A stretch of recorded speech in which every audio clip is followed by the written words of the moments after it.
So that shoe flying off is like Cinderella losing her slipper. So there's like these little Easter eggs in the film that deal with fairy tales. So anyway, I love Nightmare on Elm Street.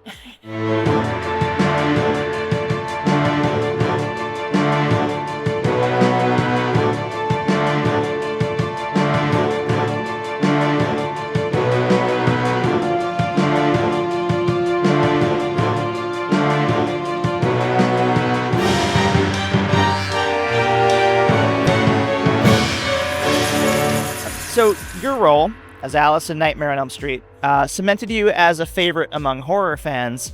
What was it like when you first stepped into that iconic franchise? It was amazing because I've been a fan of horror since I could talk, and of course was a big fan of Nightmare on Elm Street. I had a huge crush on Rodney Eastman from Nightmare 3, who plays Joey. And so when I booked the role, it was like a dream come true. No pun intended. Dream come true, not a nightmare. So you went through an incredible transformation as Alice throughout those films. What was the most challenging part evolving that character? Fucking A. The most challenging part was that, so we don't film in sequence, right? And it was very important that it be believable that Alice goes from this very shy, timid girl to, a badass, right? So basically Alice's powers evolve as each one of her friends dies and she gets their power. Hence she becomes somewhat stronger gradually, It needed to be gradual, And so in my script, what I did, since we don't film in sequence, I would write for each scene, in the 110-page script, who had died. Because we could be doing, so I could gauge the level of power or strength or confidence, that I had. And because we could be doing, scene 36 in the morning and then doing scene 4 later in the day, you know what I mean? So it was very important to keep that consistent, as well as, hair and makeup too, to be consistent throughout the film, and also my level of confidence. So that was the biggest challenge. Well, you absolutely nailed it, of course. Thank you. It was believable, right? Good. This series is so beloved by horror fans. It's been my top franchise for so long. My favorite. What do you think gives the Nightmare on Elm Street films their staying power? Gosh, I think just the concept that a monster could enter through where it's supposed to be a safe and peaceful place when you're asleep. So I find that concept rather terrifying, and apparently terrifying to many others, that could possibly be invaded. And I think people are just kind of drawn to that. And also I believe that Robert Englund, who has been the consistent Freddy Krueger throughout the franchise, is a big plus because he just embodies Freddy Krueger. His voice, the way he moves, just all of that. And I think people are just scared of Freddy, but in love with Freddy. And as one of the most iconic final girls in horror, what do you think makes the ideal final girl character?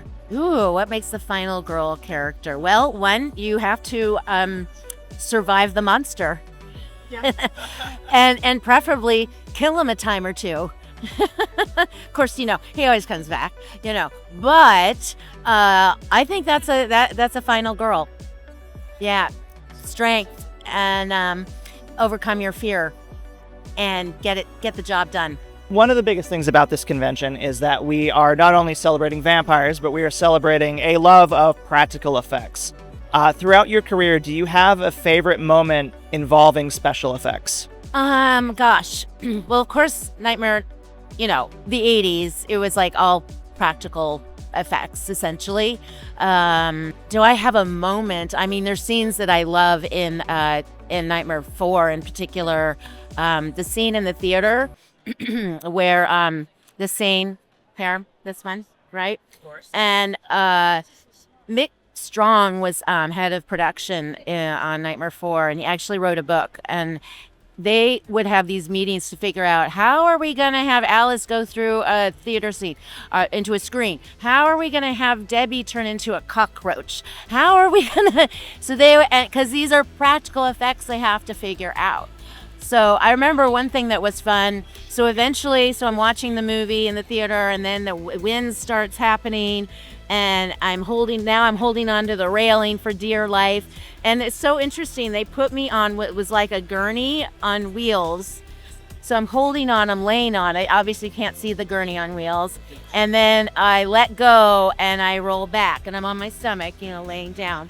And that was so clever. And in this scene, Mick said that theater scene involved like 14 different kinds of things. It was the most complex scene to do.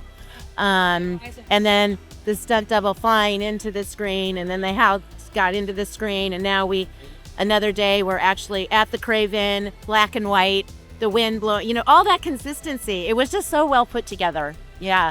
And I also love the part in the theater scene, you see Alice's shoe, one of her shoes fly off, right? And also, of course, we have the element of Alice in Wonderland. So that shoe flying off is like Cinderella losing her slipper. So there's like these little Easter eggs in the film that deal with fairy tales. So anyway, I love Nightmare on Elm Street. It's always... Oh, big same. And lastly, with this being the vampire weekend, I wanted to ask how you thought Alice would fare against a vampire. Probably not very well. Because aren't vampires super duper duper strong? Stronger than Freddy Krueger? I don't know. Yeah. Alice is strong too. Yes, she is. Well, you know what? As long as I have my nunchucks, okay? I'll have a fair chance. All right. And these are available on my website, lisawilcox.com. Okay, I'm not shy. But these are really fun. I designed these. I love Christmas tree ornaments.